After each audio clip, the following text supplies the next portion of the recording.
Hello, everyone. Hello. My name is Abel Vargas. I'm the Business and Economic Development Director for the City of Lawrence, and I think many of you, most of you, have been part of this process with us.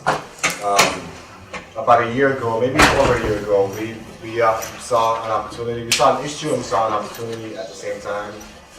The Manchester-Lawrence Rail Corridor, once part of the Boston-Maine rail system, was a train system or a train based to navigate from Lawrence up to Manchester and back, both for cargo and passengers. I think many of us that live in the city or have been around long enough see the corridor as was once an economic development driver, but more recently has become a little bit of a drag, where a lot of illegal activity happens, a lot of illegal dumping, and we saw this as an opportunity to take what's being seen as somewhat of an issue, of a problem, and turn it into a resource.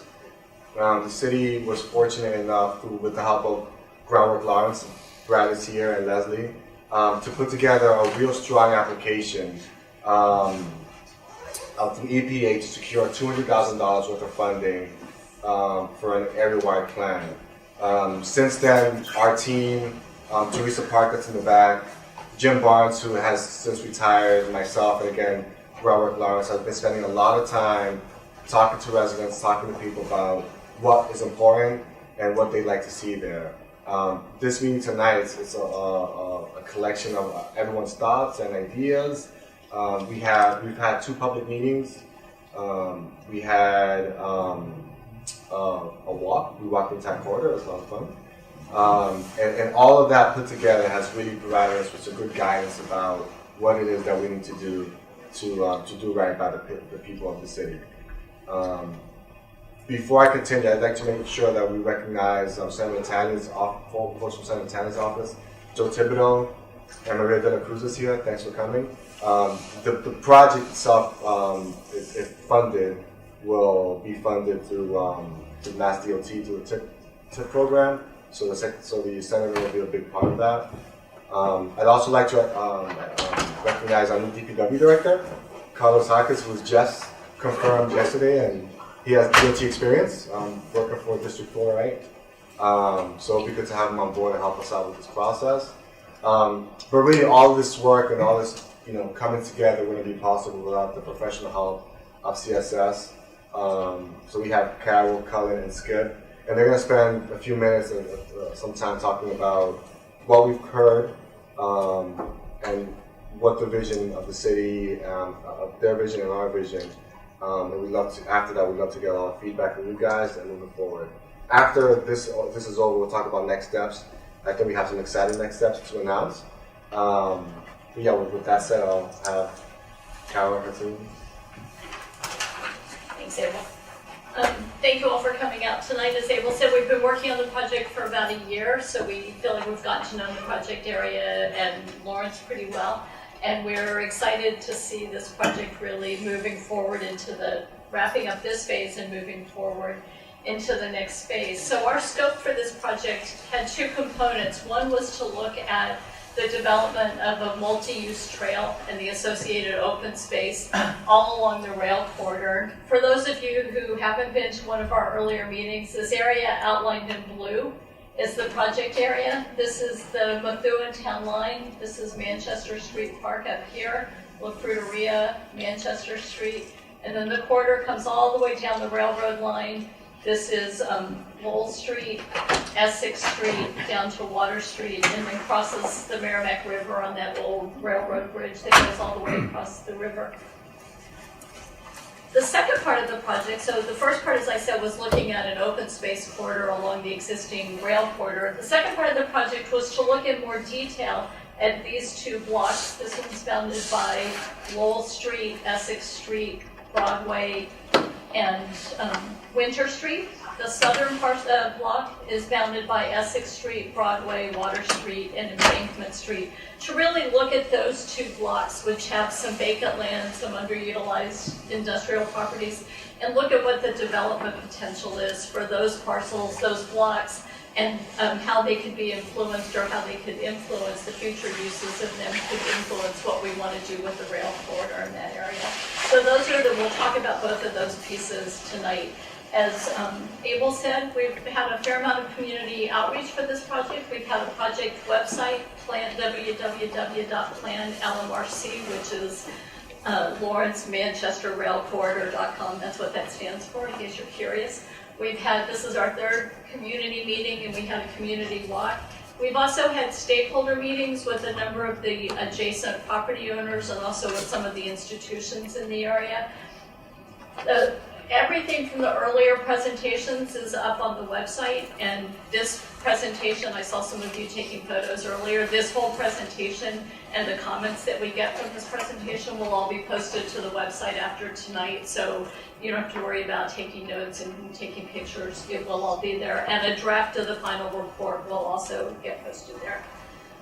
So, for those of you who were at the June 9th meeting and those of you who weren't at the June 9th meeting, we focused on 3 areas at that meeting. We focused on the area right around the Manchester Street Park, up here at the northern area, the connections, potential connections to Burgoyne Park, and some of you may know it as West Street Park.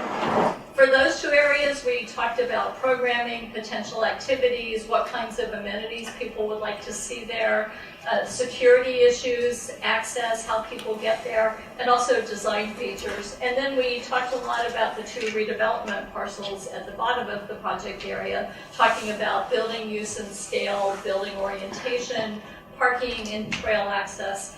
And all of the comments that we received from that meeting have been incorporated into what you'll see tonight. So with that, I'll turn it over to Cullen to describe the rail corridor. Hi, my name is Cullen. I'm with CSS. I'm a landscape architect as well as a planner. And I've been focused on taking the comments that we heard during the public meeting and through the stakeholder meetings and incorporating them into our plan for the rail trail corridor. So just to begin, just to give you some idea of the scale that we're talking about within the corridor is a right-of-way area that's roughly between 50 and 80 feet wide, which gives us a lot of area to work with and add different amenities and programming to the space. It also gives us some flexibility for what the actual width of the trail can be.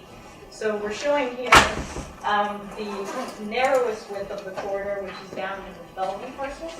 And across the 50 feet, you could have anywhere from a narrower multi-use trail of 8 feet to about 12 feet.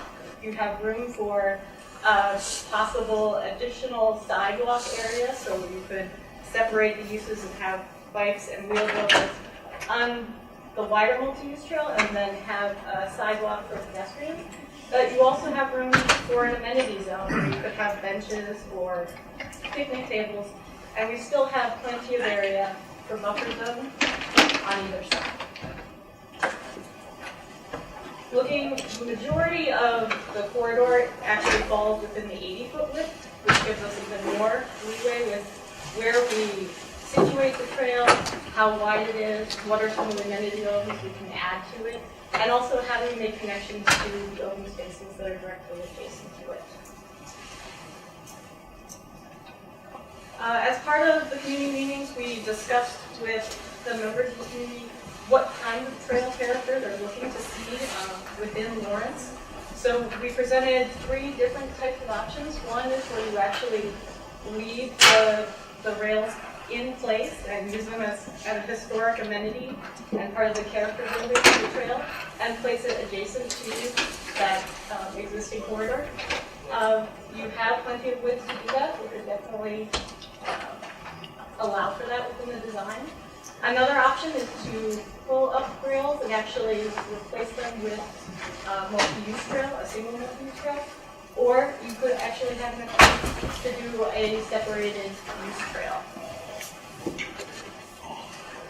Additionally, because of the width we have available, you have the option of either doing a straight shot kind of following the initial and historic line, or you could add some curves to the design and start to allow some of the adjacent amenities and connections that you're trying to tie into to help dictate where you put the alignment of the trail.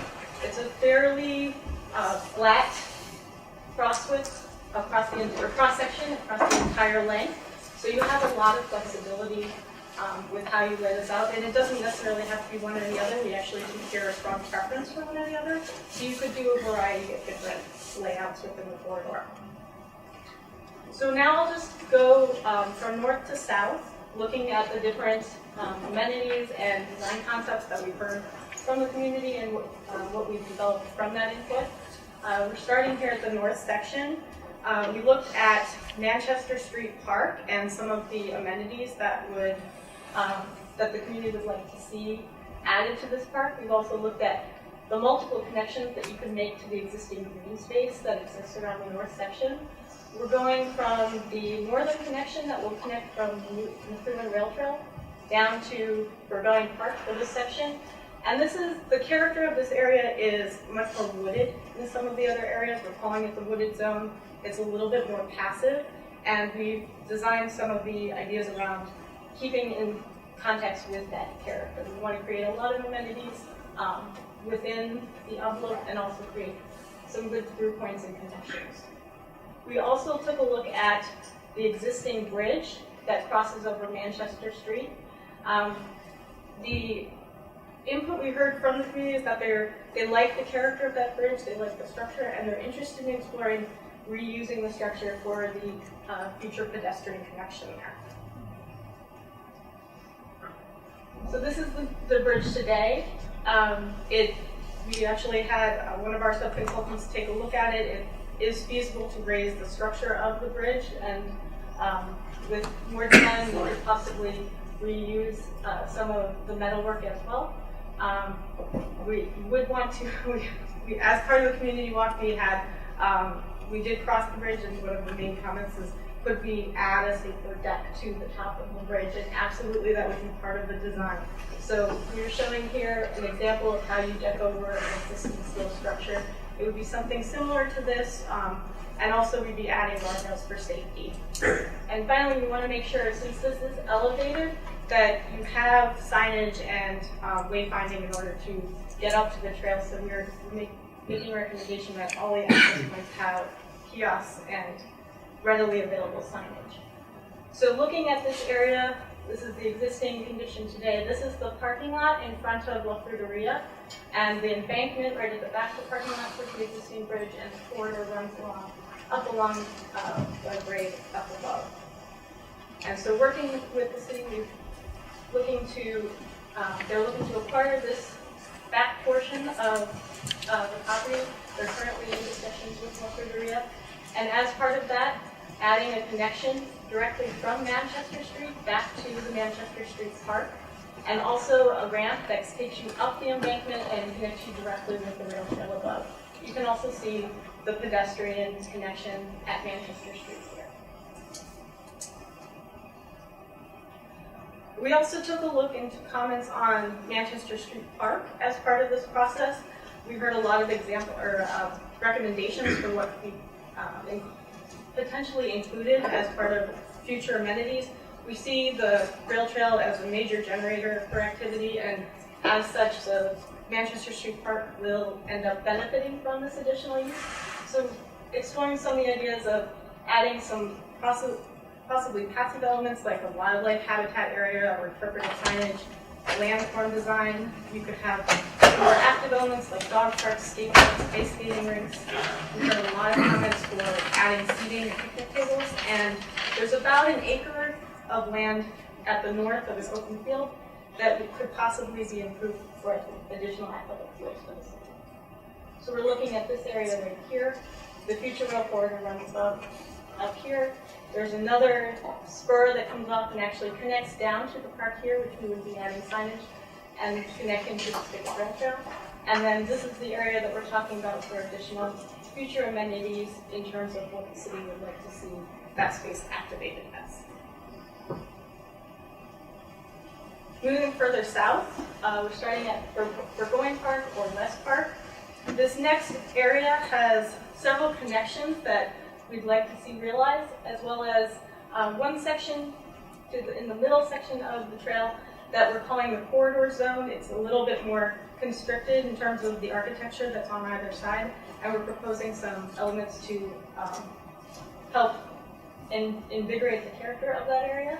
But starting from the north, we're obviously going to be connecting the Burgoyne Park. This is a well-utilized park, and we want to make sure that the synergies are built between the rail trail and Burgoyne Park, and it's an opportunity to connect neighborhoods on this side of West Street to the corridor. We'd like to incorporate access points that definitely adds to the activity of a trail. We generally like to try and put them in at least every quarter of a mile, so we're proposing all of the pink arrows you're seeing on the rail trail are proposed access points that are not crossroad access points, trying to balance them both on the east and west side of the trail to make sure that both sides of the community have equal access. We've also have an excellent opportunity here with the Lawrence Family Development Charter School, abutting the trail corridor, to have a partnership with the school and allow them to utilize the corridor for part of the curriculum and after-school activities. And finally, towards the southern section of this portion of the trail, at the Lowell Street Bridge is where we start to see the grade starts to go down and below the bridge, and then comes back up to the grade of development down here. And this is where we see the corridor zone that you'll see an image of later on in the presentation. So today, starting up at the north, the existing Burgoyne Park has a soccer field, baseball fields, playground. It's well used by the community. There's a grant in place to have updates to the playground, and we're seeing the connection or the design of the rail trail to help create a connection and from the neighborhood through this park and build on the uses of both of those. So what we heard from the community is we provided options for either more of a separated use or a restricted connection or more of an open connection. And there was broad support for having an open connection between the park and the rail trail. There was also support for seating on the back incline of the property, where you could actually allow for bleacher seating for spectators of sporting events. It's a well-utilized soccer field on weekends, and we want to provide opportunities for people to sit and watch their kids play. Also, providing amenities in close proximity to the park was well received, as well as, like I said, creating that direct connection. So this is a rendering of what we could see as a potential for redevelopment of the back area of the park. You're seeing a very open and fluid connection between the park space and the trail beyond. A direct connection along one side, trying to preserve as much space as possible for this highly active park. We want to join the uses, so allowing people who are spectators to maybe come up and view the activities from above, from the rail corridor, have ample seating to do that, and also incorporate some of our game tables or exercise equipment that people were interested in seeing in the trail. We also want to make sure that there's clear signage and wayfinding so people know, yep, this is where you can get onto the trail and you can connect right from West Street to here.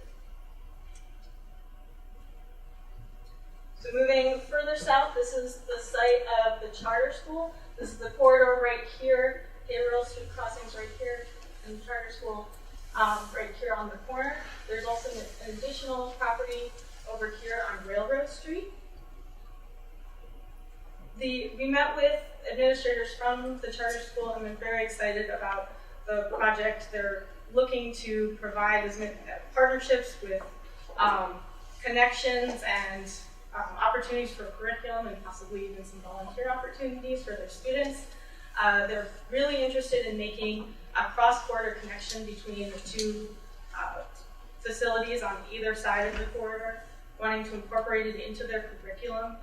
We heard a lot of support for lighting, seating, opportunities for their students to feel safe and want to be within the corridor. And also, as part of that, we want to make sure that we ensure clear sight lines and provide fencing for this campus itself. There is an existing mural there that's really beautiful, and we would want to bring that kind of energy and design into the rest of the corridor. So as part of the fencing project. We see this as an opportunity for the school to get involved and maybe expand their mural to be something that's actually an art piece for the corridor itself. You can see here, this is the facilities on Railroad Street, and then the larger facility out at the main campus. There's a future building that's planned for the back portion of the property, and we see a connection happening probably with respect to that building and its entrances. There would be fencing, but we're also seeing this as a portion of an extension of the corridors where you could actually have opportunities for extracurriculars. We're recommending historic signage throughout. There are a lot of artifacts and remnants of the railroad that exist, and this would actually be a great location to include at least one of those, if not more, in order to bring that into some of the history curriculum of the school. Also, we've heard that there's an interest in having cross-country skiing lessons out there in the winter to get students active. Continuing south and across, we're now into the block. This is Halo up here. And now as we move into what we're calling the corridor zone, this is the area that dips below Lowell Street Bridge. As you can see, the architecture here is very enclosed on the corridor. There's minimal sightlines, and as such, we want to make sure that this is a place that feels safe and that people still want to move through. It's vital to the entire corridor that people want to use all portions of it. So we're looking for ways to enliven this space, where one possible option is adding artwork panels on both sides of the approach and possibly underneath the bridge. Lighting is absolutely critical for this area. You want it to feel safe at all times, and especially at night.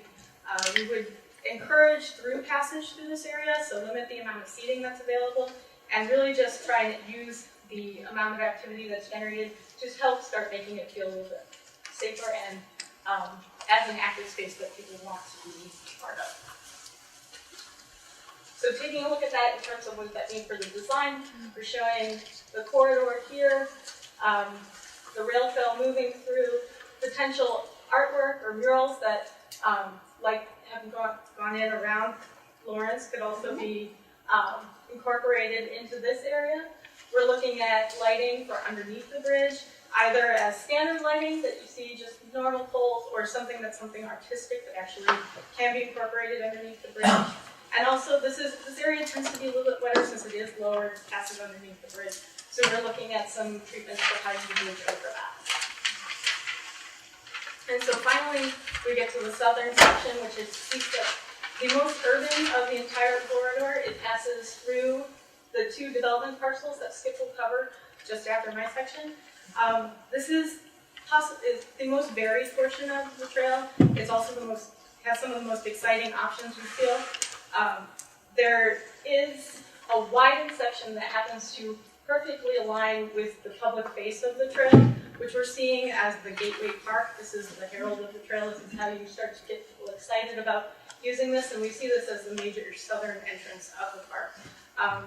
You saw some examples of it on the announcement for today's meeting. Mayor is very excited about the prospect of putting a really nice open green space right on the corner. This space also has a lot of historic architecture and artifacts. There's 3 railway crossings, so a lot of visibility into the rail corridor, 3 bridge crossings, and spectacular views of the Merrimack River. So taking a look at that gateway space, this is the corner of Water Street and Broadway. This is where you see the corridor coming down, and has a major public face right here on the corner today. So we want to make sure that this part of the trail really calls attention to the rail trail and really welcomes visitors and the community alike. So we want clear signage and wayfinding right at this entrance. We would look through to have separated areas for trail through the park, so you could have an actual passive use as well as the active through traffic that's moving through. We heard from the community that if you'd like to see gathering spaces for possibly musical performances or art exhibits. And finally, since we assume that this is going to generate a lot of interest, we want to have clear directions for finding trail use parking near this vicinity. And so this is an example of what this park could feel like. We would want to have a large open space that feeds onto the intersection, that welcomes people into the park. This is also, anytime you have a crossing like this, you want to make sure you provide ample zone for the mixing zone of the different pedestrian and bike uses, as well as people just lingering and trying to orient themselves on the trail. So you have a large welcoming sign here. And then as Skip was talking about the redevelopment of this parcel, we also want this portion of the trail to really start to interact with the future development and plan for that ahead of time. So we've shown a lot of cross connections and opportunities for cross connections into the rail trail, as well as trying to orient plazas and open space so that they can benefit both the current use and future uses that will be redeveloped here. And then finally, the last piece I'll cover is the existing Merrimack River Bridge, which you see as a really great asset to this corridor. It has spectacular views of the river and the industrial architecture of Lawrence. It's 500 feet long, so you have a long time of crossing the bridge and taking in the experience. And it also has a very ample expanse on the existing structure. So you have space to not only put in the rail trail, but also allow space for people to stop and enjoy the views and possibly maybe sit and have lunch. So we're looking, as part of the design, to capitalize on the views of the river. First and foremost, we want to make sure that we provide separated zones for people that are going through, and also ones that want to stop and sit and enjoy the view. We want to incorporate a variety of seating options so that it's an asset for the city and possibly a driver for other activities surrounding the trail. And we also see the opportunity for food vendors to possibly set up shop out there and provide events or day kind of service for people that are visiting the trail.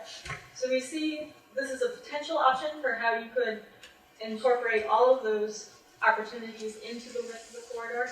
We have shown a throughway view right here, or throughway path right here, and then you still have ample space along the side where the structure is expanded out, where you could have seating, possibly a counter type space for people to stop and have a drink or a snack, and then also potentially have push carts that would allow people to have a snack while they're looking out over the excellent views of the river. And so just jumping back, just north of that site, I want to just leave you with the Gateway Park and allow Skip to start talking about some of the redevelopment.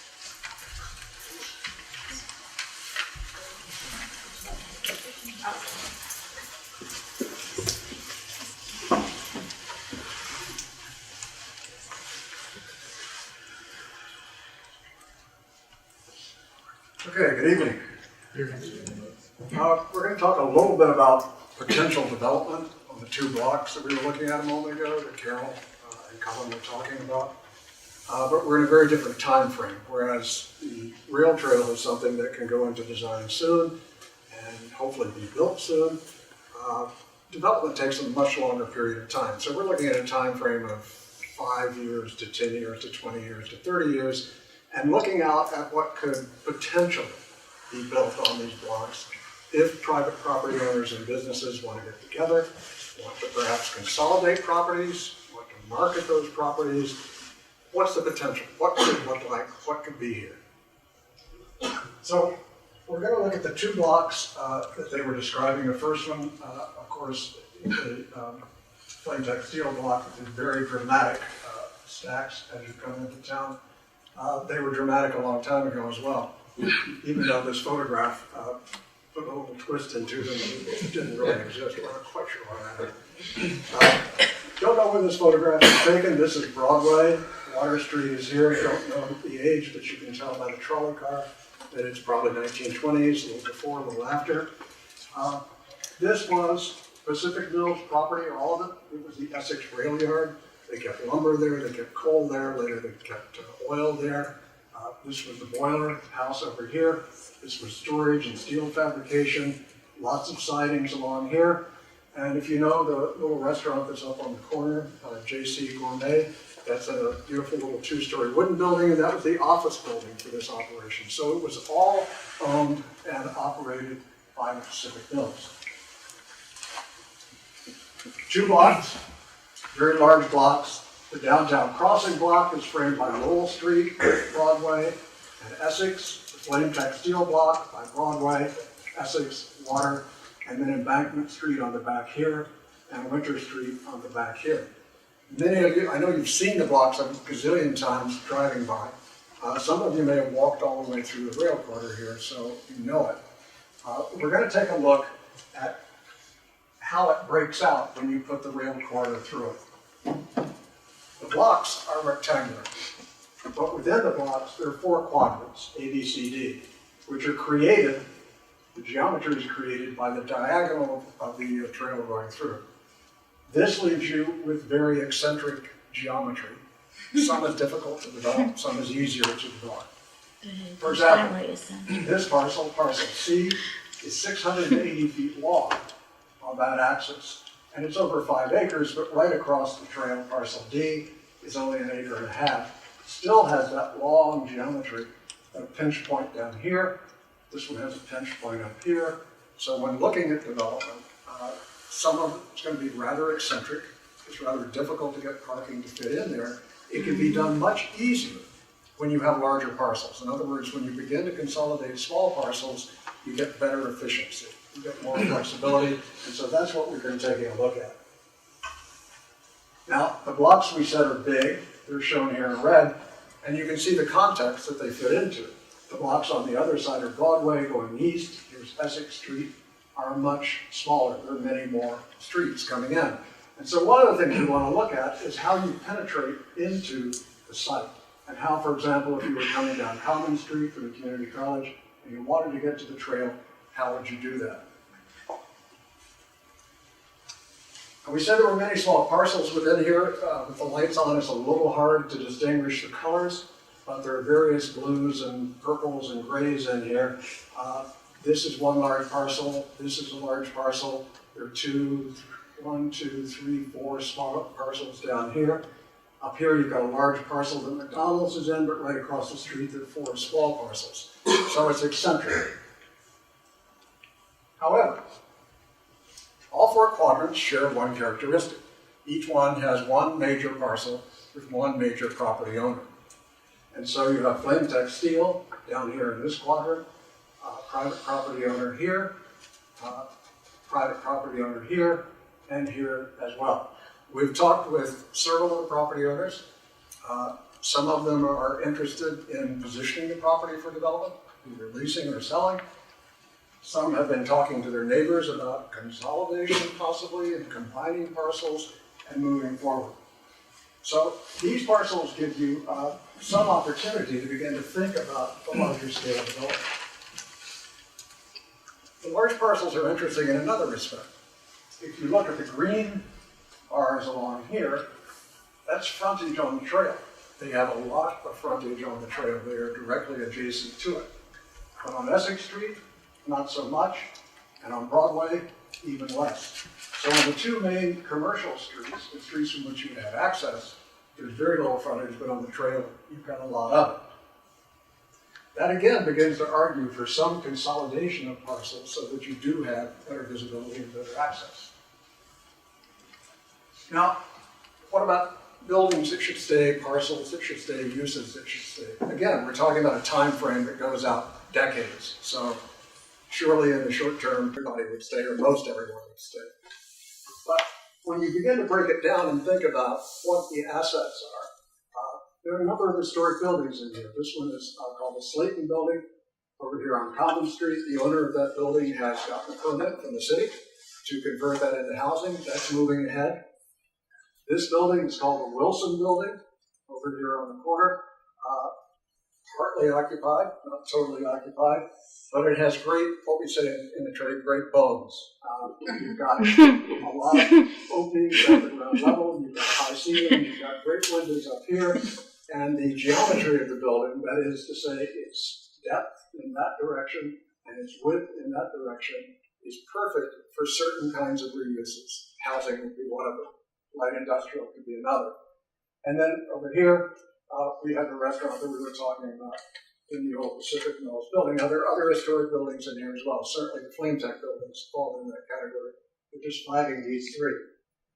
There are, in addition to that, social service agencies, which are of value and surely would remain. The Oasis Center here, the Daybreak Shelter here.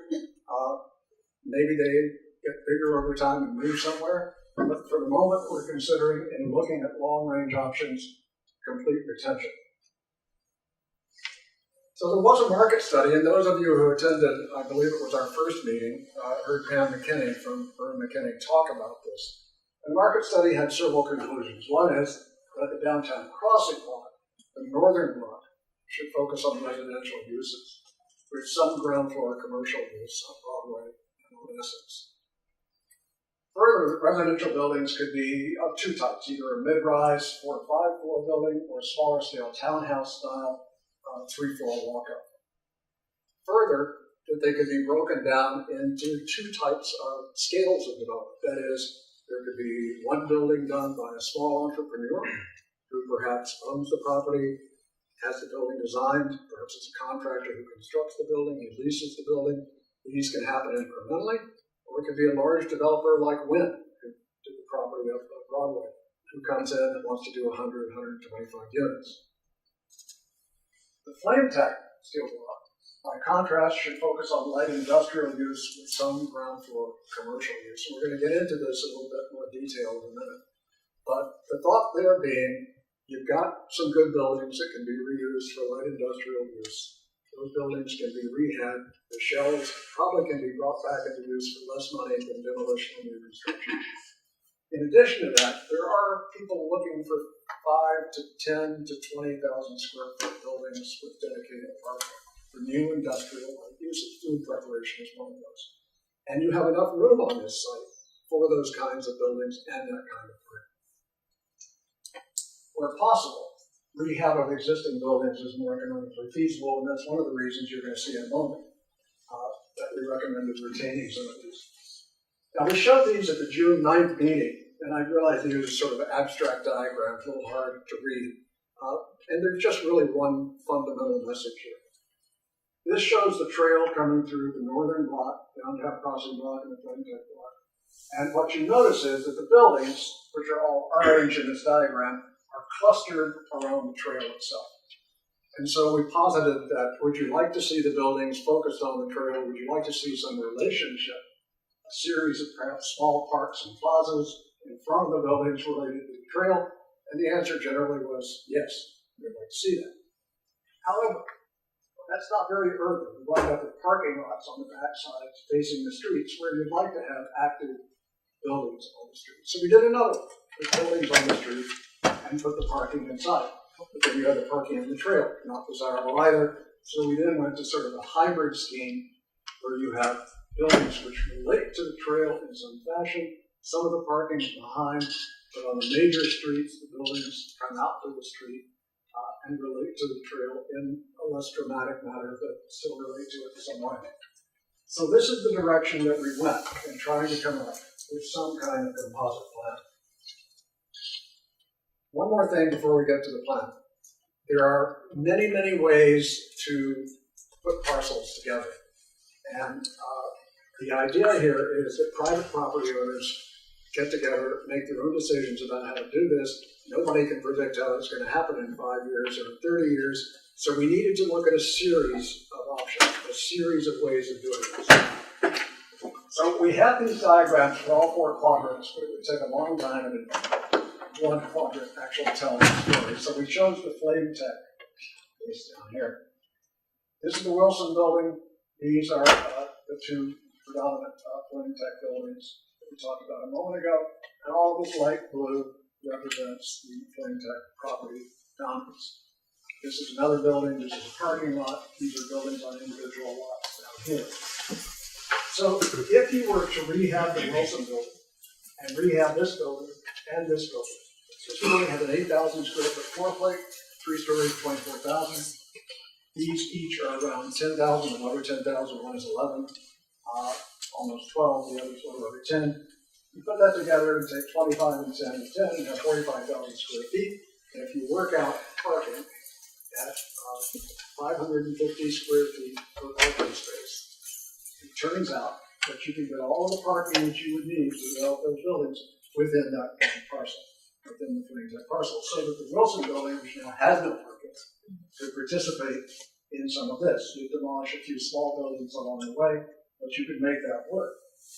Or you could be a little more dramatic and say, we want to put a 10,000 square foot building down here. It looks right into the Gateway Park. You'll see it when you drive into town. That's a great site. Somebody would like to be there. We don't have enough parking. You could think about throwing that parcel in, possibly to create more parking. That's one option. You could say, well, we need a 20,000 square foot building. What about down here? There are 2 parcels down there. The 2 owners get together. They decide to do a deal. And now you have a 20,000 square foot building, 10,000 square foot building, and these 2 rehab buildings. Now you need a parking garage. Now the parking garage is shown very purposely on the parcel that's owned by the people who own this building over here. They need 100 spaces for one of their tenants over here. So if you take that 100 spaces and replace it, plus the parking you need for those 5 buildings, you have to go to structured parking. You could say, well, these people want to stay, but this guy wants to go. And so we take the 20,000 square foot building that is here and move it over here, or you can posit that it all happens and that it all develops, and you wind up with something in the area of 90 to 95,000 square feet of light industrial commercial space. The parking garage, which would be 4 floors, 75 cars per floor, which replaces his parking and creates enough parking for all of those.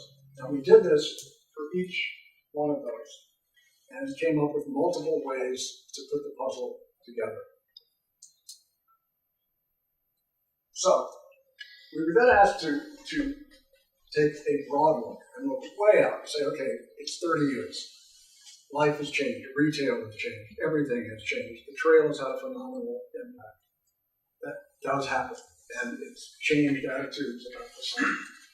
So we looked at, okay, here are the 3 Flame Tech buildings, Wilson Flame Tech buildings here. Here are the 3 new buildings we're talking about. Here's a way of sort of expanding the park into the site. Here's a way of creating a new plaza that we'll talk about in a moment. This building stays. You could add a building. Either that building stays or it becomes a new structure. Could be housing over commercial. These buildings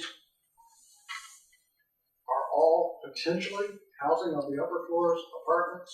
The red band there means it's commercial on the ground floor. And in this one, we took the larger idea, the idea of using 5-story apartments, and said, okay, let's do a max build out. What happens? You get 300 plus units. You get a lot of square footage for retail. That requires a garage. That'll probably be hard to finance. So maybe that's not going to happen. So then we began to back off and look at a different scheme. In this scheme, we retained all the historic buildings we talked about. The shelter is still here. The housing here, here, and here. Retail all the way around. And we wind up with something in the range of 300 dwelling units. Now, there's one other thing here. Why would anybody who owns McDonald's, which is successful, want to do something else? Well, he could double the square footage that he has. He has a small building in the center of the parcel. He could move McDonald's down here. He could have another tenant over here and have potentially twice the revenue coming in. So it's a way of saying to him or to somebody else who may own the parcel, here's a way to think about repositioning it. So what we did here was go from the apartments into the townhouses. And now you've got something in the range of 125 units, maybe 150. It depends on the mix of uses. But you see the townhouses here are much smaller. They're 3 stories high, like the ones on Newbury Street. They're not 60 feet deep like apartment buildings. They're 40 feet deep, very residential in scale, still redeveloped here. This posits that the oasis phase, the shelter phase, these buildings up here on this divider that have 6 really actively good uses in them, they stay, and you build these 150 units of housing. We also took them and turned them in a way like this away from the street so that Common Street could become a major pedestrian access from this neighborhood and this neighborhood into the corridor as it goes along. And we took little spaces like here, here, and here, and tried to create some amenity that could be shared by the tenants or the owners who live there. Now, these are just 2 schemes. There are many more schemes. The irony of doing this kind of planning, if you look at the earliest site plan that the Boston Redevelopment Authority did, what today we call the Seaport District in South Boston, it doesn't look very much like what got built. That plan was done 30 years ago. But what it did was begin a dialogue between property owners.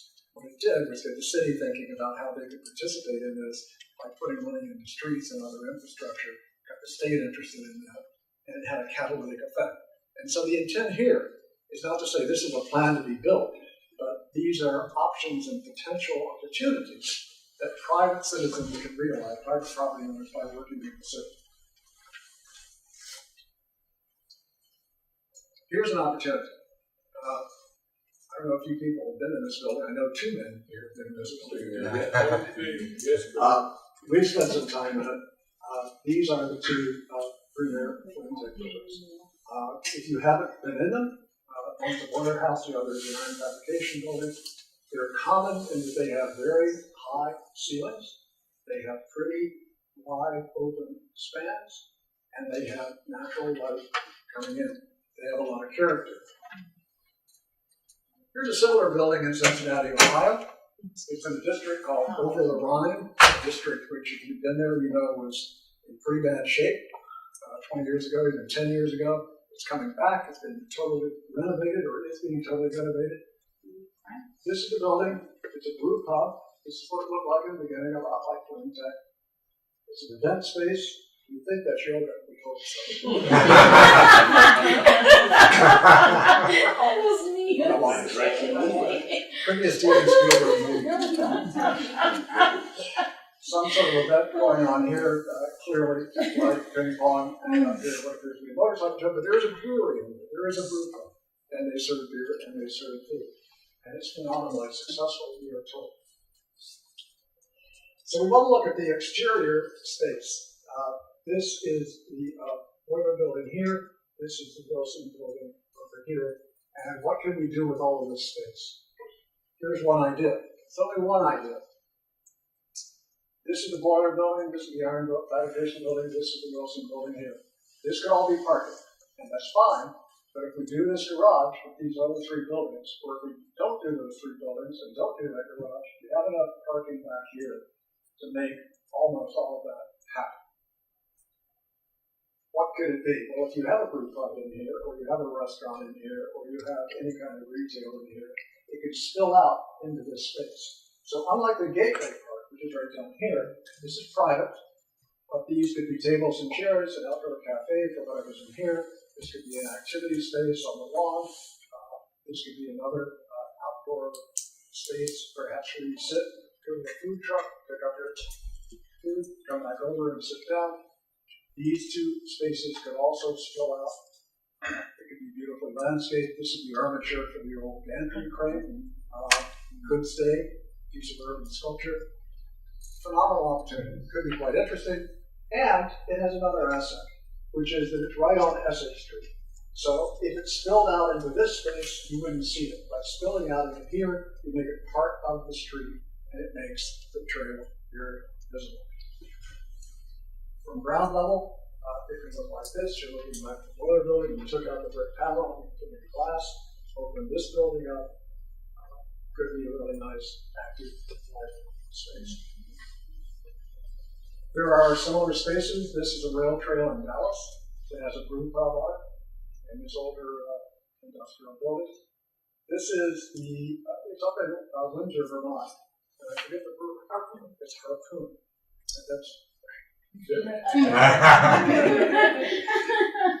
I think you told me you knew you couldn't get a seat. I couldn't. So this is sort of a model for the lawn that we're talking about. This is the data scale like linear park that I was talking about. Our partner, Dean Crosby, actually designed that 30 years ago. And it's been there, goes from Data Square out to the LYT station. This housing didn't exist when it was built. It took a while, but the amenity of it, you can rent bikes there. Developer came along, built the housing, and didn't build a fence or a wall, but opened it up with landscaping so that it faces into the park. That's the image of what we would like to see, both the housing and the industrial uses. So that's it on development. And the one thing I'd like to leave you with is that this is not a plan that anyone thinks has to be built. This is a plan that just simply says these are opportunities. There are a gazillion ways to get at it. Here's one way. And here's one way to capitalize on the assets, on the historic buildings, on the great streets that surround it, and what we think is going to be a great trail. Thanks. So that was a lot of information and a lot of hard work that's been put into this plan. Up to now, we've been able to take this opportunity and do a few things that you're able to go out to the city and see the actual impact. If any of you have driven over Haverhill, Water, or in Essex, you'll drive over and you'll see that we were able to pave over that. We were able to pull up the rails, pull up the ties, and pave it. We were able to do that because we got into a 99-year lease with the MBTA, and that allowed us to be able to do that. That's a direct reflection of this work. Earlier in this presentation, we saw this rendering here. Because of the work that we did as part of this process, we were able to secure funding through the National Park Service to create a connection point from an anchor in Arlington neighborhood, one of our poorest neighborhoods. And we're in negotiations to buy or to acquire this portion here from the Fruiteria. They've committed to making improvements to the parking lot. We've committed to making improvements here and creating connection points.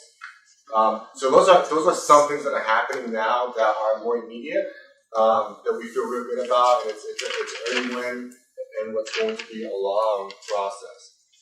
One of the other things that we've been able to do, and it's because some such support that we've gotten from the community, many of you guys are here, and that allows us to tell a story to our state partners. So we were able to secure $750,000 through EEA. Wow. To do 100% design plan. The city has contributed some money to that as well. So we're actually in the process of selecting a designer to design the entire rail corridor. That process is going to be a DOT transportation improvement program that we hope to get funded soon. It's a process, but I think we're moving in the appropriate direction.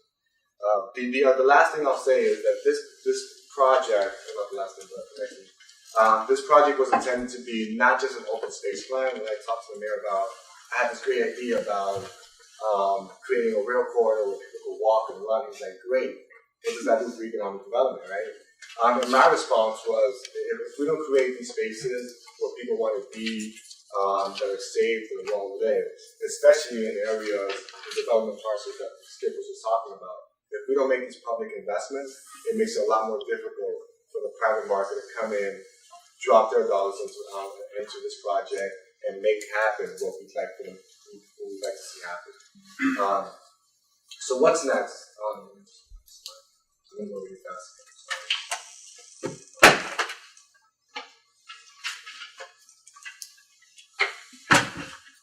So what's next? We hope to get some feedback from everyone. We'll be capturing all that feedback. The plan is in draft form. A lot of work has been done, but it's not finalized yet. So this is an opportunity to get feedback based on the basis that has been presented to you. Hopefully, in the next 2 weeks, we're going to get a final draft from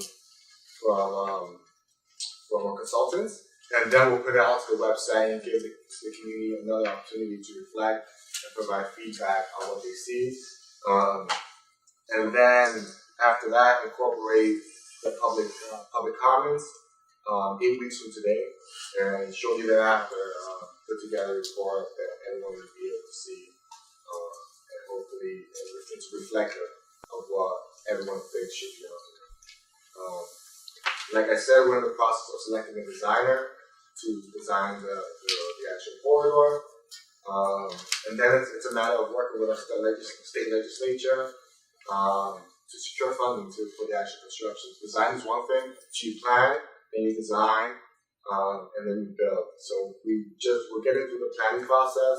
We're going to start the design process, and then hopefully sometime in the near future, or in the near future, we'll be able to secure funding to actually start construction. And then the last part is we put up some renderings of what we thought, what the consultants thought made sense in terms of maximizing the economic development portion of this. And I think those are easier said than actually done.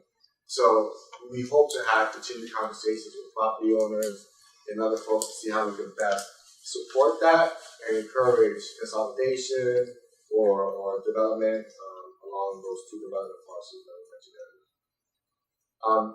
That's all we have in terms of the presentation portion. I really want to open this up for questions, thoughts. I'm here, the consultants are here, Teresa Park is here, Brad is here.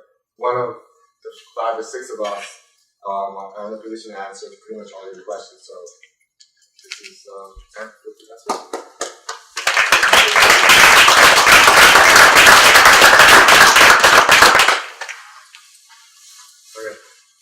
I understand that I love nature and I love to see a lot of art, but we also have a housing problem in the city. One of the presentations was about townhouses. I think we need apartments where at different levels we can have families being in a 3-bedroom location. But I see the needs of the apartments more than anything in this city. We don't have a place. We don't have an apartment for people that just had fire on Prospect. Then I think we should put the mind into that too. I think that's great. And when we were talking about this project, we were like, all right, this is an economic development thing, right? And you're right. We've gotten a lot of feedback from residents, from folks just looking for apartments, not being able to find them. So I think that this plan is reflective of that desire. While doing that, we look at these other places where we can have job creation as well. So if we develop all these housing units, where these people are going to work. So we want to do both. So we want to create housing opportunities in this parcel, and you see like the housing projects over here. So this seems more residential. There's homes here. This is a commercial corridor. But you go here, it's very industrial. So we want to do both. We want to make sure that what we do and what we recommend is consistent with the existing framework, I guess is like another word. Where this is all industrial, this is more industrial. Let's get some job creation. This is more residential up here. Let's continue to do that. Let's continue to be more residential to both be consistent with what's there already, but also for the gap that we have in the city. Right? I like the idea. I think it's very it's about time. It's promising. My one concern would be with development and using it as an economic driver. What commitment is the city making to ensuring that the jobs given to paved concrete and footlights are given to local businesses and developers? Yeah, I think that's an important point to be made.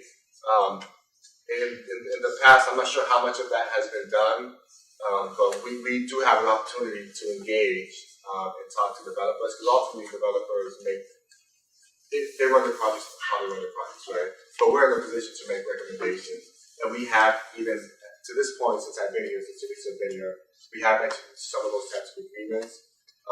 One project in particular that we've been working with a developer that's committed to making jobs available whenever possible to Lawrence residents. We can't oblige people to do that. We can't say you have to do that, but as good stewards and as good neighbors, we we'd like for them to be able to do that, and we'll hold them to the fire as much as we can. One of the developers is actually in the room now, and we hope he sticks to that. Sorry, Brad.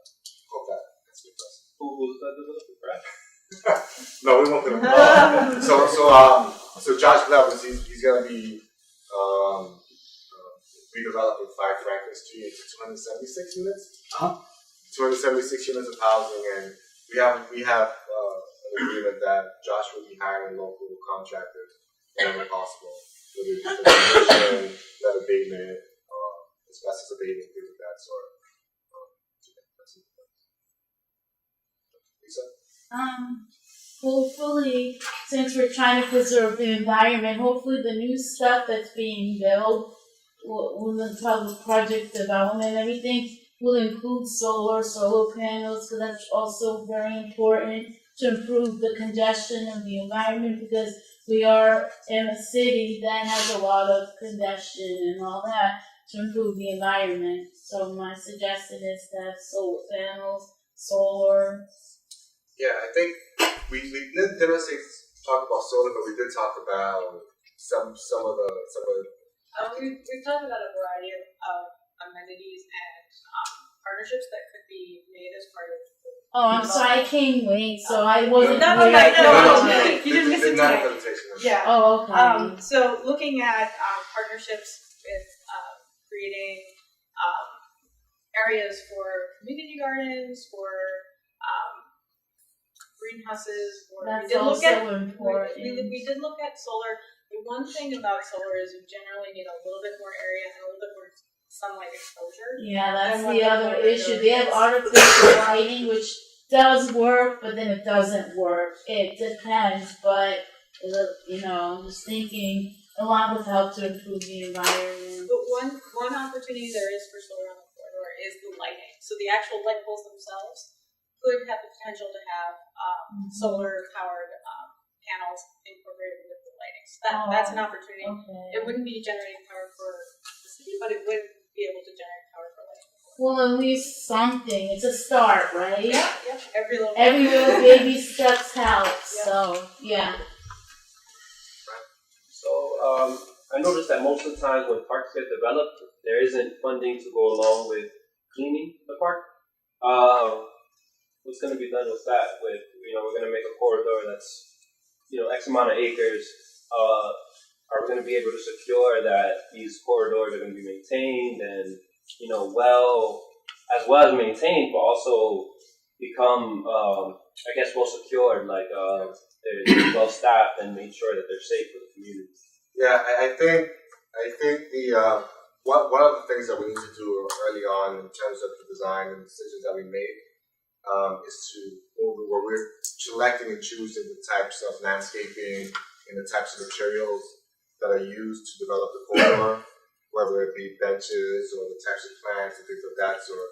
We need to make sure that they're durable and they're, I don't know the appropriate word, but that they'll have they can stand up to use essentially. And also one of the things that we are recommending in the plan, and there's a lot of land in this corridor, and you want to use it at the best possible, and also be able to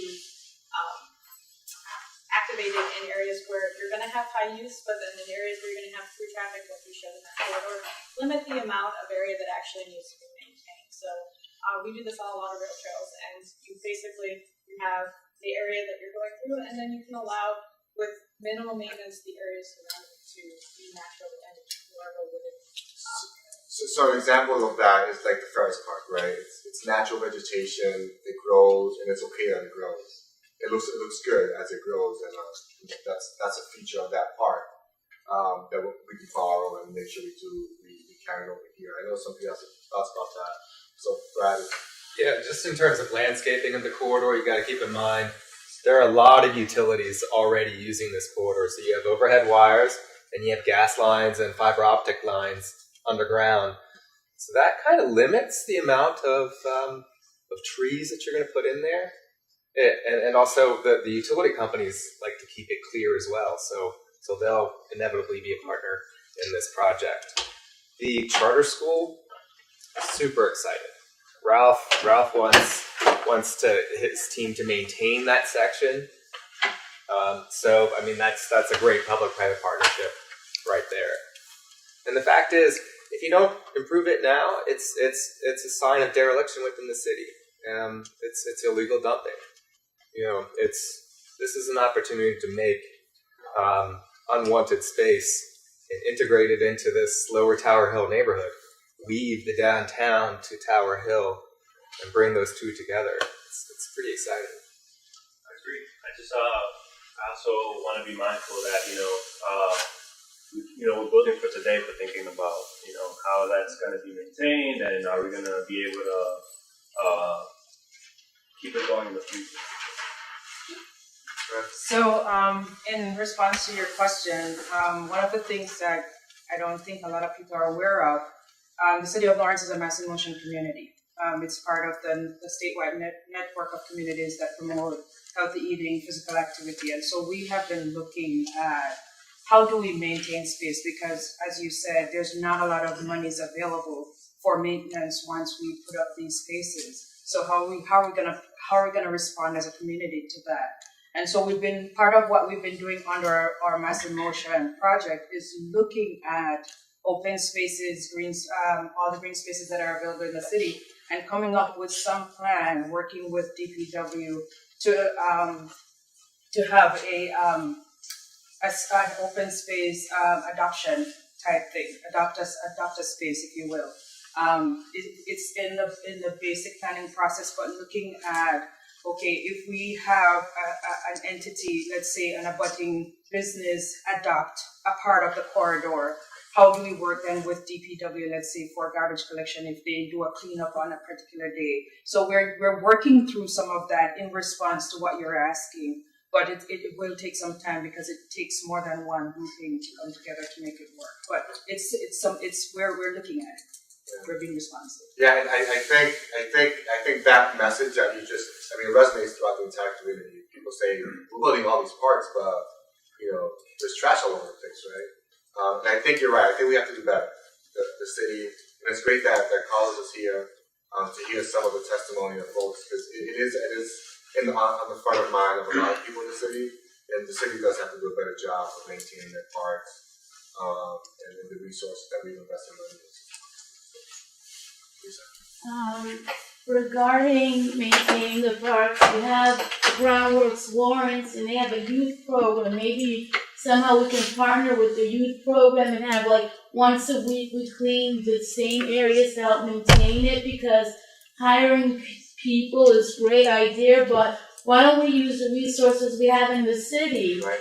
We have youths that are part of the Groundworks Lawrence. We get some young people, maybe once a week, do a cleanup in different areas to help maintain the parks and in the areas that we're living in. And also, as a suggestion, because, we have a lot of young people who are eager to help. Yeah, I think the culture of wanting to keep our streets and our parks clean is something that we have to encourage and foster so that it spreads throughout the entire community. Exactly, encourage them, engage them so they want to help. Oh, small comments. I've been more or less volunteering to maintain that open space for the last 30 years. And the MBTA hasn't given me a dime. Yeah. Only because I won't look at it every day. I can't stand it. My other suggestion is we could wake the people up at daybreak around 8 o'clock and tell them to clean up some of the area. Yeah, I think it's incumbent upon the city to do some of this stuff in terms of cleaning and keeping things safe. Part of the scope of the design work will be lighting. We heard it loud and clear that people want to see lighting in these open spaces so that people are able to hide back there and do things that they shouldn't be doing. That's why we cut it down. If it grows wild, it just completely allows. Is Joey here? When Joy was here, he owns Colony Foods. Yeah. So he does the same thing you do. Yeah. Every few months he goes out there and he cuts all the shrubs and cleans it up real nice. So we have some good neighbors that keep the area clean. So we appreciate it.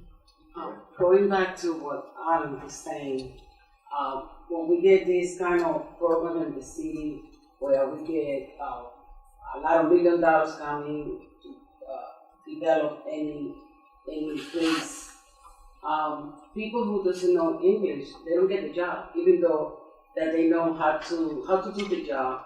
It's only because of the language barrier, they're not hired to do work. And as you mentioned, we need so many jobs in the city that I think that should be one of the requests, that at least 50% of the workers should be employed. I agree. Is legally you cannot do that.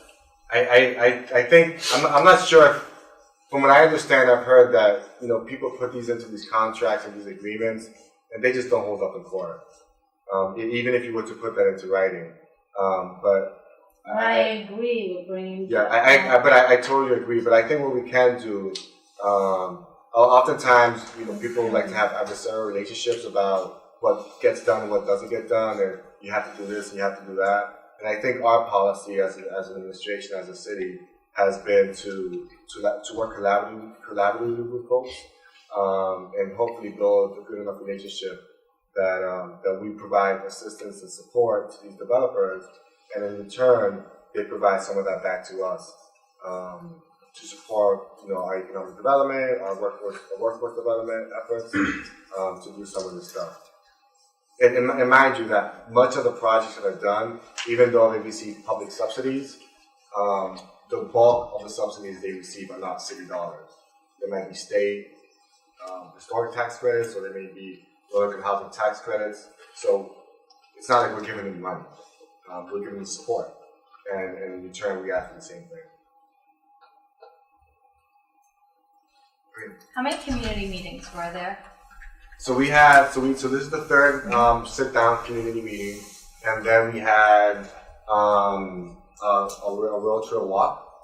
That was, it was less formal, but people were able to interact with one another, ask questions. That was a good one. And then Carol, Skip, and Cullen had at least a few dozen meetings with property owners on the corridor and some other stakeholders, one-on-one conversations. I just wanted to make sure for the community meeting. So I believe I was at all three, and I did have an opportunity to sit with Carol and another person for the meeting. I was just wondering, I hear you say a lot that this is what the community wants, this is what the citizens at the community meetings is what you're hearing, but is that really a true sample? What is the population, how many in the city of Lawrence that you didn't hear from? And I agree with Maria that this is beautiful, don't get me wrong. I just don't know if spending, or at least you're getting it through grant money, $950,000, maybe even more, when we do not have enough housing, there's not enough jobs, the streets aren't safe, there's a lot of drug activity, there's not enough shelter for homeless individuals. I just wonder, is it truly what the city wants? Yeah, I just want, I think the whole level setting part of this is important. And the way people feel isn't always consistent with the reality, and sometimes the reality is not consistent with what people feel. So, jobs is a problem, right? We want people to have more jobs. Exactly. But there are some decent signs, right? The unemployment rate in Lawrence right now is 5.3%, sorry, which is the lowest it's ever been. But are people falling off being counted? Is that? Yeah, I think. Yeah, so that's the other thing. Workforce participation is also up, and what that means is there's more people in the Lawrence workforce now than there was 10, 15 years ago. And people ask the question about is the real unemployment rate number, is it legit? But I think the only way we're able to look at that is based off historical data, because the way they counted it 20 years ago is the same way they count it now. So you're right, there's probably a population that's underemployed and not being counted, but we have that as a basis. 20 years ago it was X, now it's 5.3. The safe thing, I agree, we have to do more, whether it's through more policing, or if it's through smarter policing, or more community engagement. I think there's a full breadth of things that the city, along with the community, can do to make this safer. I don't think it's a more police officer, although that helps, but it's also smarter policing, And it's also about community policing and including the community in some of the work that's being done. And the other thing you talked about was housing. And Fran will tell you, he knows this number just as well as I do. In the last 20 years, population has increased 20%, 22%, and housing production has only increased 2%. I think over the last few years, we've seen a little more production, but we're clearly not keeping up with the demand and the need. So we identify that as a gap and something that we have to continue to work on. And then there was one other thing. Well, I just wanted to say, I didn't really completely understand the comments, having the people from Daybreak clean that area. We are good neighbors over there. We take care of the property that we lease, and we make sure that activity, at least on that property, there's nothing happening. We don't have the police department there. There's not a lot of calls for services. So, asking people who are using our services to get out there and clean, I don't think That's because they come to my yard and hang out all day. Yeah, I don't have control They're of not that, in so your I'm yard. sorry. You throw them out in the morning, they come sit Well, with we're just me. an emergency shelter. Yeah, I think It's an emergency. that's another problem, and we'd like to solve for as many of the problems as we can, and I consider this to be another great assault of some of the other stuff that's happening in the city that we hope will just get us to a better place as we go and as we try to be thoughtful about the direction we take our city in.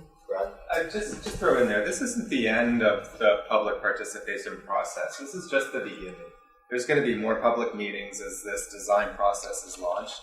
As a matter of fact, the biggest one will be at what is called the 25% meeting, where the funder is there, the design team's there, the city's there, and the funders really looking, is there support within the community for this project?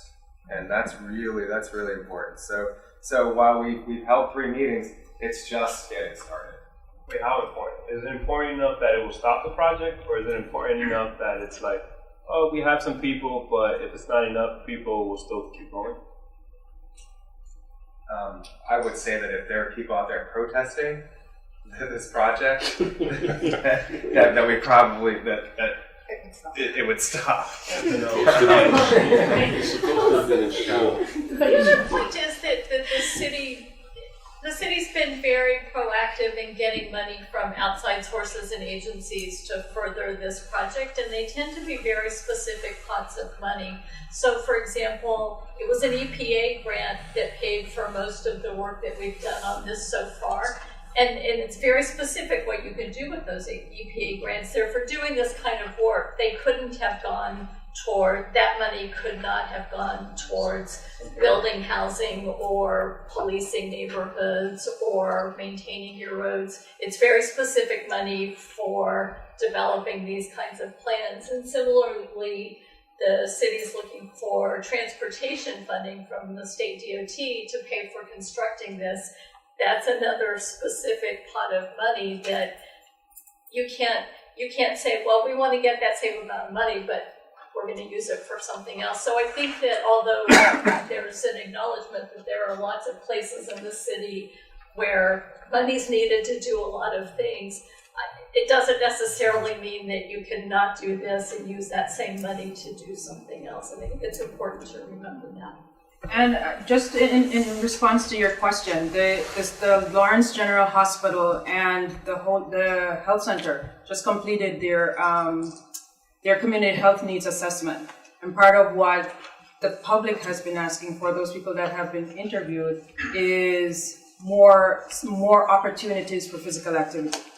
So in response to that, we have to remember that there's also health in all policies, and part of being healthy, being active, is being able to be out. And common perception in Lawrence is that it's not safe. So we're trying to create safe spaces for people to be able to go out and do physical activity, especially those people who are saying they can't afford to go to the more traditional gyms. We're trying to be responsive to those people as well. So it's not discounting the other needs that exist, but we have to remember that there's also a part of the population that also needs to be looked at. So trying to incorporate the needs of everybody as we move along.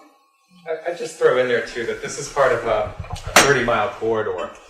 That in Lawrence is kind of the beginning or the end of the corridor, as however you want to look at it. The Lawrence is actually one of the late adopters to converting the rail to trail. Methuen converted it about 7 years ago. Salem converted shortly thereafter. The communities north of Salem have been very, very active in paving it. So at one day, you could have a rail trail that actually goes from Lawrence all the way up to Lebanon, New Hampshire, which is near Dartmouth College and near the Connecticut River. It's pretty cool stuff. And it's being used, even though it's not paved in parts. People are still using it. If you're driving along 28, you'll see people walking. People walk up to the Christmas tree shop on the trail. They don't have cars. They walk. You see people coming from the supermarket with their bags. They're walking on the trail back and forth. So it's being used. I used to run up there, go to the mall. But I mean, the other thing is, you know, I've lived here for 34 years. And 34 years ago, it looked exactly what it looks like now. Even more. And not to say, you know, and if we don't make these types of, if we don't do these types of things, 34 years from now, it'll look exactly the same. Right. So we have to take these steps and be proactive, engage the community, talk about what development looks like, and make sure that as we're doing it, it's reflective of what the people want. And Karina, I hear you loud and clear. We listen to a subset of the community, and there's a lot more people to talk to, and we'll make all the effort possible to make sure that we can engage more people as part of this process. Okay? I want to echo what Karina was saying, and I also what Mary was saying.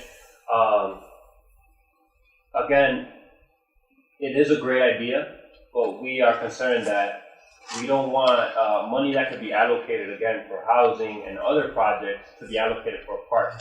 When I feel like those projects have much greater importance in our minds than a park does. We want this to happen. It's great. I'm just like you. I've been here for years. I used to do graffiti back there. Like, you know, it needs renovation. But if it's at the sake of, like, you know, building more houses or helping fund more cleanups and more police, I don't think we would support that. Yeah, I mean, I think the interesting thing to talk, you know, like Carol said, you can't spend money for something. You can't say Mass DOT that does transportation, road improvement, bridges. You can't say, hey, Mass DOT, give me $5 million for me to build. You just can't do it. They're going to give you the money for what they want to give you the money for. But what I will say, and I think there was a pretty good example here when Cullen was speaking.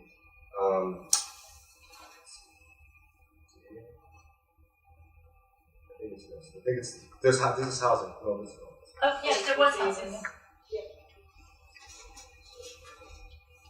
So when was this the one in Somerville? That's the Cambridge.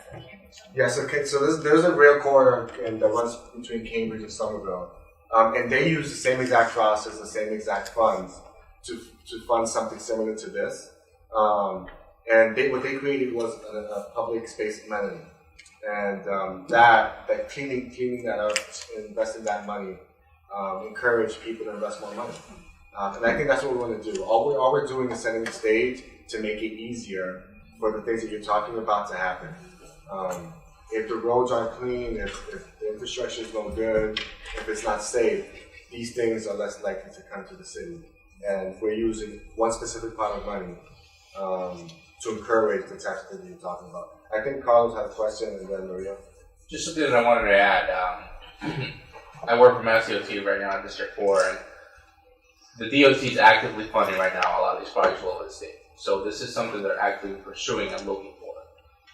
As Brad was mentioning, is Lawrence being part of the I'm not sure what this whole rail trail is called. It's called, but for example, the Border to Boston Rail Trail that goes from the New Hampshire border connecting all the way to Boston, actively funding and constructing sections of that entire rail trail corridor to essentially connect the whole northeast of the state. So I'm not going to say that they're 100% sure they're going to fund this, but I can tell you that most of the projects they are funding right now is strictly related to rail trails. So there's a very good chance that this actually does go out to construction. Yeah, within the region, the DOT is funding rail trail projects in Amesbury, Salisbury, Newburyport, Haverhill, Groveland, Bradford, Foxford, Georgetown. Yep. So these are monies that other communities around us they're getting that money, and this project is trying to bring that money We just want to Lawrence. But how will it be maintained long term? And is it going to look like it is today again in 34 years? You know, that is definitely a valid point. How is it going to be maintained? It hasn't been maintained in 34 years or longer, except for people who want to do it in their own little spots. So how is it going to be maintained consistently? This is the new DPW director. You can ask Carlos. Guess how it's going to be maintained. Just got appointed yesterday, so obviously. Thank you. Nice job, Brian. It's something that I've been hearing a lot as I've gone through the process, talked to the councils, talked to a lot of members of the community. Obviously, it is something that it concerns a lot of the community. It's not just a problem in this specific section of park, but it's a problem in a lot of other cities, in a lot of other sections of the city. So once I get in there and I actually have my hands on the funds and the operations, I can actively look at it, the way that we're expending our funds, the way we're looking at our operations, and hopefully this is something we can incorporate at that point in time when it comes in. So obviously, we will have to look at modifying our operations, see how we can incorporate that into it. Maria? As a community person, I'm not saying that we don't want the money that is given to us, not to use it for what they are demanding.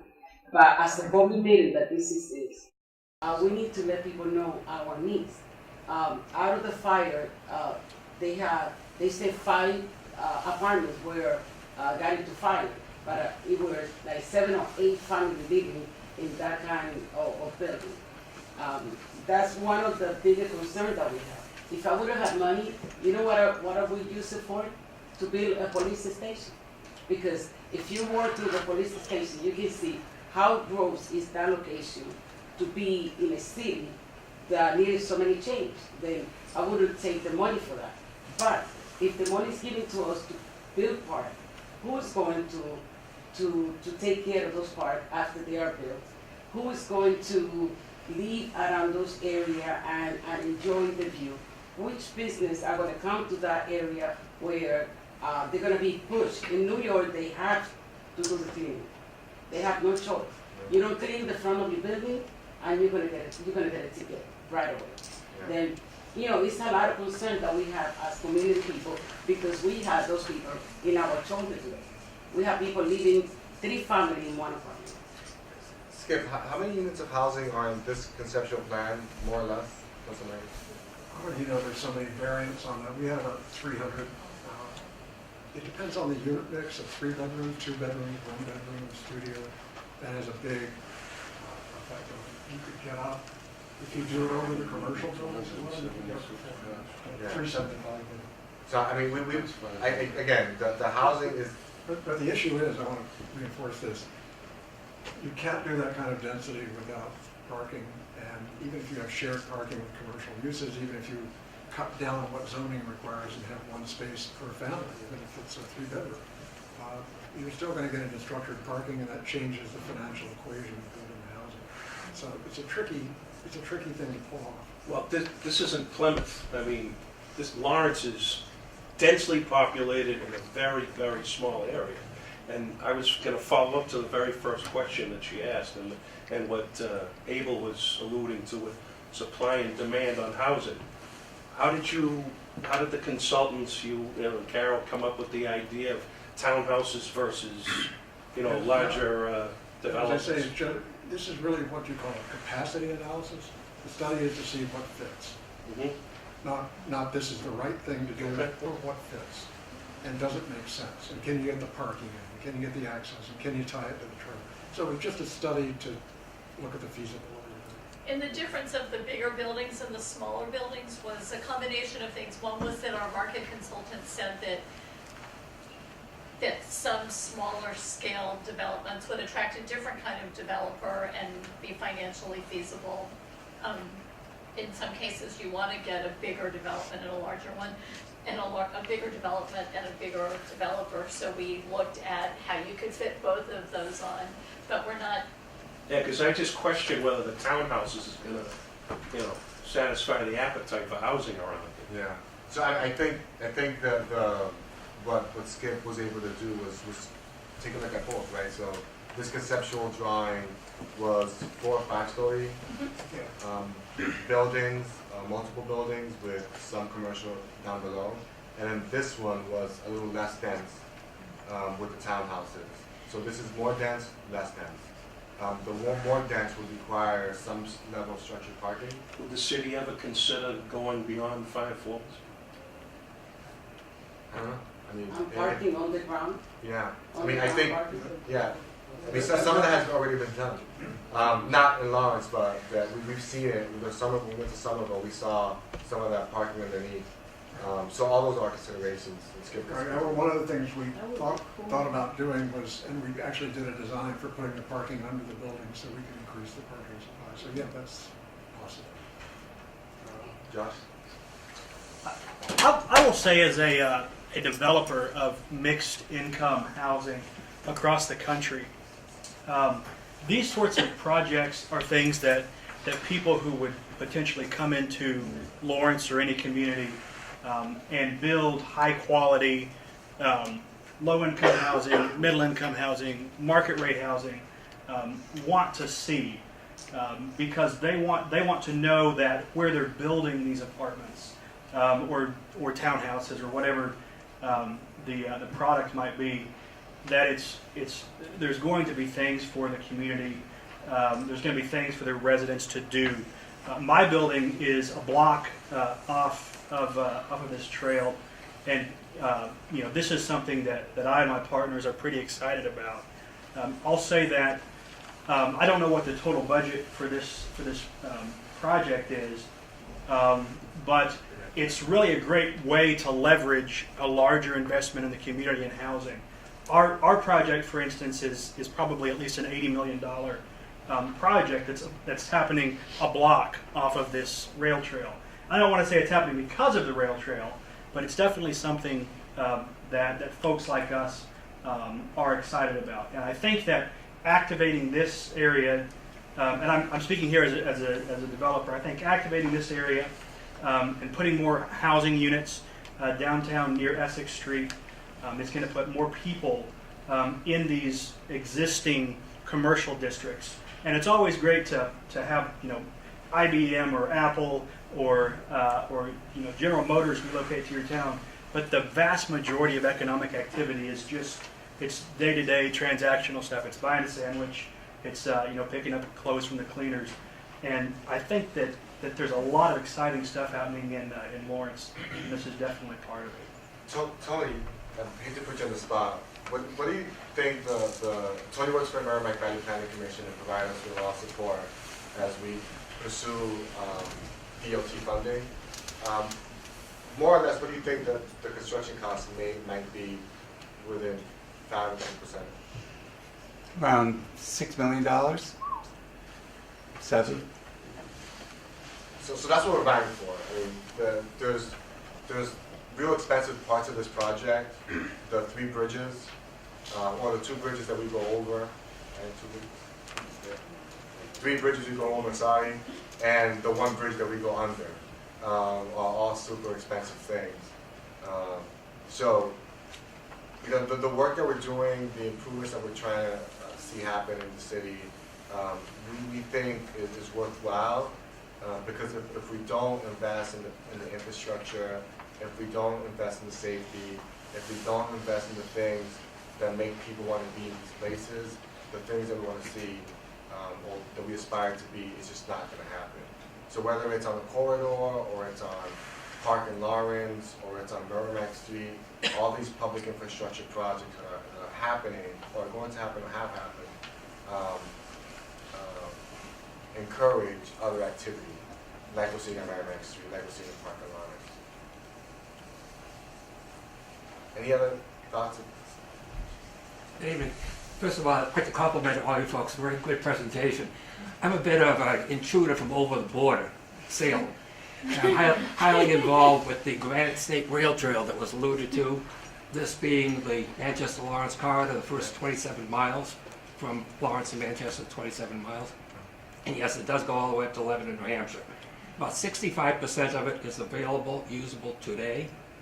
And just a quick little byline, if you folks take a look at WMUR.com,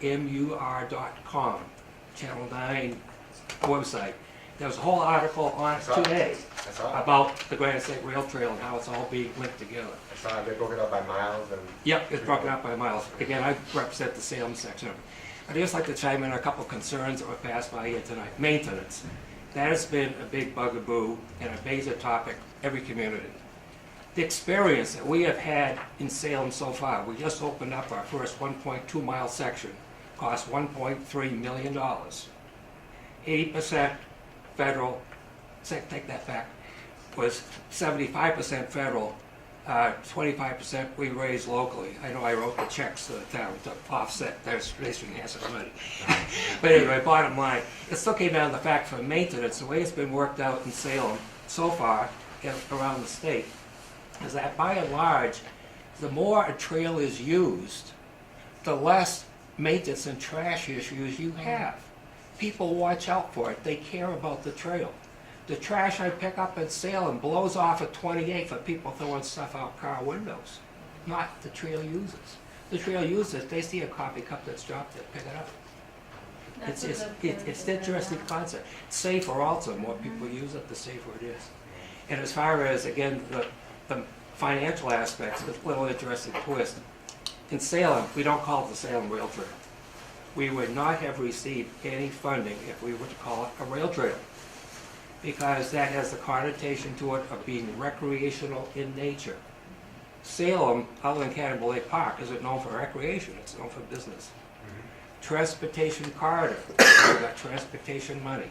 Transportation enhancement, more recently the Transportation Alternative Program, came as the second highest rated program in the state of New Hampshire, deserving federal money for alternative transportation. Because it's economic development, helping businesses, helping people get the parking rides, alternative transportation, health aspects that was mentioned before, keeping people going, keeping moving, getting people out of cars, doing something. And it's really been very enlightening to see it happen across the whole state. And as far as an industrial type area, I worked here in Lawrence, what was Honeywell, Woolwood Mill Building, for 26 years. I know the roads. Believe me, I know the traffic. I know the rail corridor over here.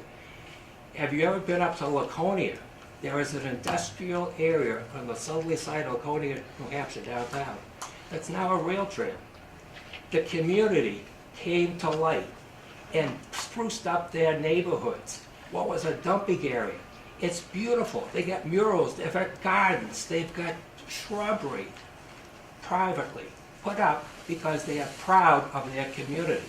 This project, I think here in Lawrence, would help make Lawrence more proud, bring people in, whether it's residences or townhouses, apartments, whatever, industrial, light industrial complex, because people care about that. It's an amenity, and it's been proven that rail trails increase the value of the properties adjacent to it. That's nationally. So bottom line, keeping the whole thing going. I give you folks credit, there's a lot of momentum underway here, I see it, and I'm not a salesman. You know, I'm ex-engineer from Honeywell. My bottom line, I like what we're doing, we're making a lot of progress in New Hampshire, and again, if I can talk with you about going on, I think Highway Methuen land, I think a $1.6 million grant to do paving for the Methuen Rail Trail. I think it's 2, right, Graham? Yeah, it's 2 now. 1.2 million? No, it's 2 million. It was 1.5. Got to 25%. The budget went up. Okay. Well, anyway, a lot of investments going into Methuen. Yep. And coming up, and we're working on doing more and more in Salem to tie our 5.1 miles into the whole scheme of things. So I just want to say thank you. I was trying to take up so much of your time. No, I think it's a great comment. One of the things, you know, if you look at this corridor, there's a lot of people that live here, a lot of people that live over here. And it'd be great to have a job center here, down here, where the person could get off, could connect from here to here, walk down and get to work. And those are the types of things that we envision and hope to happen as time passes. Any other questions or thoughts?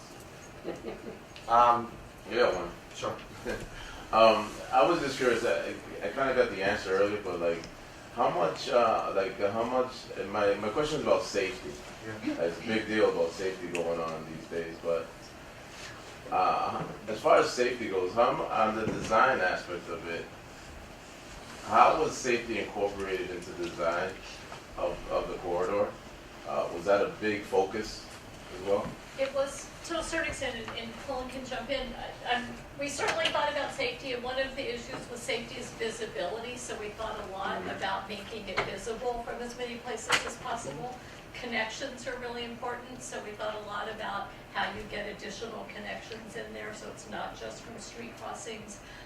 The reason Colin talked about the central area near Lowell Street, as it goes under Lowell Street, in that area where it gets more, and then you head up towards Haverhill where it gets more constricted, the buildings are right up against it. There are fewer opportunities to punch through and get connections, and it's less visible, so we designed that to sort of discourage people from lingering in that area, but it will continue to be a major piece, a major discussion and focus of design activity as it moves forward. And vegetation is another big piece of it, and in all the renderings you can see where we want to open up sight lines, use shade trees, not a lot of shrubbery or things that are going to constrict views. Access is a huge thing, and usage is probably the number one thing for safety. So the more people you have and the longer hours that you have it active, it just makes it, everyone feels more safe using the corridor. So a good design goes a long way to encouraging people to use it, and it's a snowball effect. So Because people might think that safety incorporates more lighting and then cameras, you know? yeah, we definitely, lighting is a big thing. We haven't talked about cameras at all. Talking about lighting a lot. Yeah. So I think lighting is a big part of the next design stuff. Okay. So it's almost 8 o'clock, so I think we have one more question, Fran. I guess, is there a plan as well to encourage programming? Yeah, I think the biggest partner that we have in doing that stuff will be the charter school. So they've been a big part of these conversations, and they're super excited about bringing some programming to the corridor. But that's the easy one. That's the low-hanging fruit because they want to do this type of stuff. One of the things that Helen did here is the connection points, opening it up from the charter school over, and then they have another building over here. So they're gonna build this building here. It's gonna be a gym.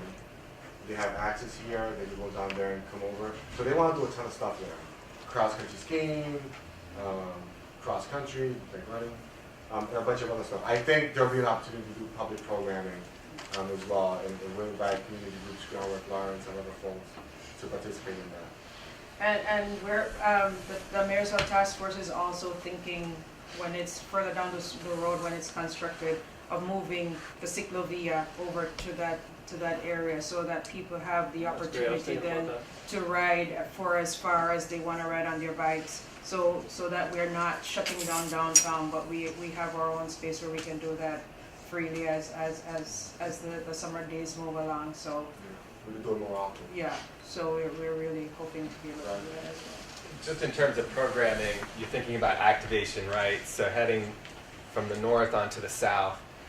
In the north at La Fruteria, the connection is going to get built, crossing my fingers, to the grocery store. So you're able to walk from your home to the grocery store and back. West Street. Over like I hear from Gonzalo that about 1,000 people go and watch soccer there on the weekends. And all of them talk about the back end of that park needing to be opened up. So boom, you open it up, you have amphitheater seating, programming. Charter school, that's right in the middle. Then you push people under the Lowell Street underpass, and who knows what happens in the two redevelopment sections. But then you get to the bridge, right? And imagine the bridge. Imagine you're on the bridge and you have 4th of July fireworks, right? So everybody's out there on the bridge and you're watching the fireworks. Imagine the LRA is successful with implementing a portion of their plan, which calls for a concert venue down in Pemberton. Next thing you know, you have people up there on the bridge watching the show, listening to the tunes up there in the summertime. There's lots of opportunities here for programming. But I think what's going to be most successful is people are going to integrate it into their daily lives, how they move around the city. I mean, we learned that when the Greenway was built. It changed the way that people moved around the city. You have to remember that Lawrence is a very small city. It's pretty much between 6 and 7 miles. So there's a lot of room for walking. People don't walk on the streets because it's not safe. I mean, you can walk on the sidewalks, but when you have to cross the street, if nobody's stopping, it becomes a hazard. I know we've worked with Merrimack Valley Planning Commission to look at hotspots. We've done it through the RSA as well. So if people have alternative safe spaces to move about, then it encourages people to walk. I mean, we put up the markers around the park, people use it. So once you have something that encourages you to move, you move. It becomes a part of your daily existence. Well, thanks everyone for coming out, providing us with your feedback. Everything's been captured, right? But the short version here, and Colin's been taking the long version. So. I'm going to be hanging out for a little longer. Brad, Teresa are going to be here as well. So if you have any thoughts, questions, feel free to ask. But thanks again for all the support coming out and participating. We'll have more of these conversations as the design moves forward, and more opportunities for everyone to have a voice as this develops. Thank you. Thank you. And the notes for the meeting will be up on the website, www.planningLMRC.com next week, and then you can watch for the report in January. Thank you.